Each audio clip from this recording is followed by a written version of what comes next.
Speaker. Clayton Mitchell. Thank you, Mr Speaker. Rise on behalf of New Zealand First. It's actually great to see the time that I'm actually going to squeeze in my presentation today, which I'm very excited about, and more than the fact because I've put so much time into this, so I'm pleased I get to do it in one part. Peak listening time too. Peak listening time. Hello, viewers back home. Mr Speaker, I rise on behalf of New Zealand First for the third and final reading of the Gambling Amendment Bill number 2, which is a large, multifaceted and inflexible piece of legislation which has been around for debate since 2007.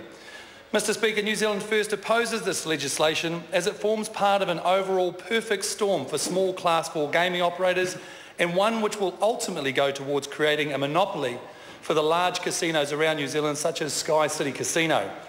Sir, you can see the national government squirm every time Sky City Casino is brought up, as so much legislation seems to be directed at looking after this multi-million-dollar gambling corporation, whether it be with zero-hour work contracts of which 66% of their staff are employed under, sweet convention centre deals with consents for 500 extra gaming machines being given, and of course, who can forget the images of the pre-election fundraiser at Sky City Casino where contributors paid $15,000 per ticket to attend the event?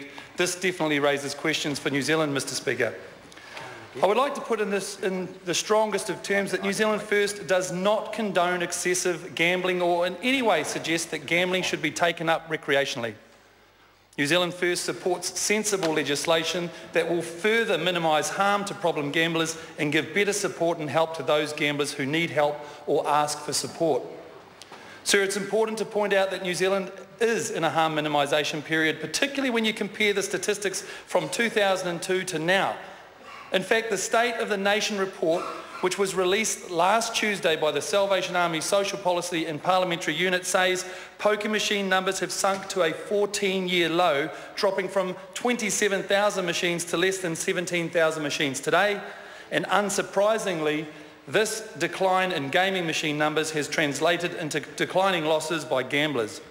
And in normal terms, this is 2.4% less than in the previous year and 5% lower than in 2010. Unfortunately, this is only good news on one hand, as for every action there is an equal and opposite reaction.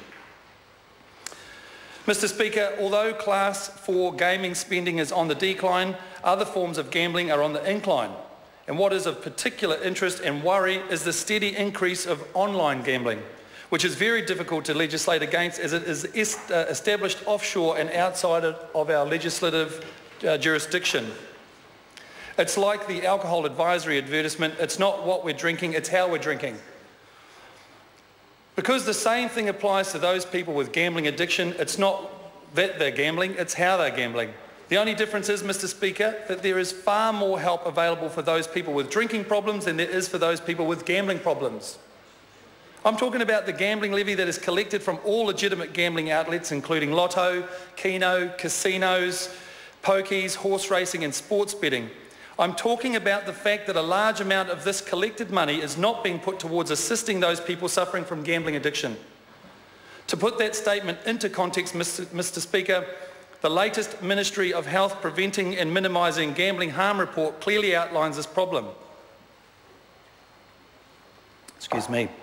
It says that $6.8 million is being collected and put aside for public health initiatives, of which $4.7 million is being spent on primary prevention. When those experiencing harm from gambling are identifying themselves, the access and availability to support is found lacking. The government needs to be seriously looking at the allocation of funds and consider increasing support to frontline service providers. We must back up public campaigns with the support we profess is available and is not.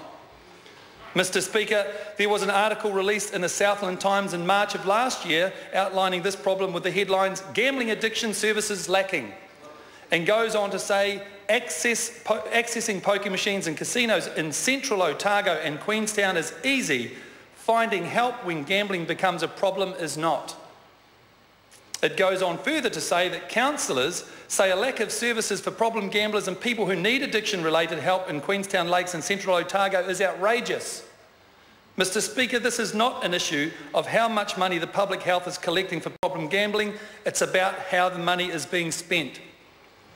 More needs to be done for the people who need it the most, And the latest report also outlines the steady decline in numbers of people using the gambling hotline.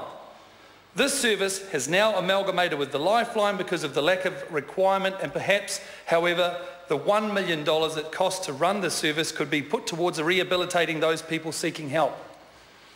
Sir, there is not a person among us who wouldn't agree that gambling addiction is an insidious sickness and one which has the destructive power to destroy lives and families. Currently, in New Zealand, we have around 0.03% of people suffering from gambling addiction, which is on the decline. Mr. Speaker, I'm concerned that the legislation that is being put forward today, combined with the legislation that was supported in the House last December, will create a perfect storm and will become the death knell to Class 4 gambling, or pokies as we know them.